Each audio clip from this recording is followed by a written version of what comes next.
YouTubers, Mike Martin's here, Mike Martin's channel. I want to thank everyone for joining me on my channel. I had somebody send me an email with concerns about the price of gas. I made a gas video earlier, ironically. I made a gas price or gas consumption in a small town video like minutes ago and just uploaded it. But ironically, someone just emailed me and sent me a link to an article where price of gas might reach $2 a liter. The price of gas, it's going to depend. And a lot of people are like, because I've been doing gas videos for a while now too. 3 years ago, the price of gas was $110, $115 a barrel. And that's when fracking was profitable at the time. Now, the price of gas was slashed below half of that. And people are asking, why is the price of gas going up when the price of oil is cheaper? So that means refining it is going to become cheaper. The transporting it will become, because everything just becomes cheaper because the oil is cheaper. So everything just becomes cheaper to fabricate rubbers and synthetics and all kinds of stuff that's made by oil, right? People don't understand that only 20 or 27% of the oil is fabricated or made, synthesized into gasoline. They think all of it goes to, no, it doesn't. It goes to all kinds of synthetics and rubbers and all kinds of, everything around you is made of oils and different types of oils. And I'm not going to get into that, because I'm not a chemical engineer.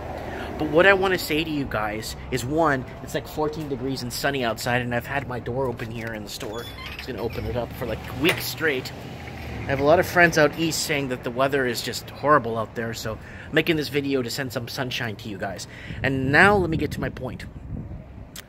If we go to war, if there's a huge war, and a lot of the Arab states get involved, you will see the price of gas slightly go down because the price of oil will go up. If there's relative peace and everything looks good, you're going to see the price of oil continue to slump in this really slump market, and the price of gas go up because the economy needs to effectively prop itself, right? Look at Venezuela. It was heavily based off of fossil fuels, oils, and because they have a huge southeast of Caracas, they have this enormous reserve. I think it's by Santa Marta or Santa Catarina, I can't remember, where they have this huge reserve of oil, and one of the biggest in the world. Now, why was Venezuela affected so much and we weren't? Is because part of our economy is built off of debt. And Venezuela, a lot of it is old money. A lot of people's homes are paid off. Their land's paid off. They pay almost next to nothing for property tax. So in Venezuela is different. So they don't have these huge mortgages that we have here, and that's what's propping us up through the banks and creating this illusion of wealth that's really not there. So you see what I'm saying? So we didn't collapse with the oil countries because we have mortgages, student loans, we have all kinds of stuff that is propping our economy. And a lot of people are wondering what happens if the housing market crashes. A lot of people don't understand one of the underlying things that Black Thursday or Black Tuesday back in the 1930s, a lot of people don't understand when that crash did happen. A lot of people didn't know that it had to do a lot with the housing bubble back in that time, and a lot of people they always look that over and never look at the housing bubble from that period. And that was one of the major causes of the stock market crash. So gas could keep skyrocketing if the price of oil keeps going down. Even though it's going to be cheaper to manufacture, everything will become cheaper. And the price of food would go up, even though transporting the food should be cheaper to transport. I don't know if you guys remember 3 years ago.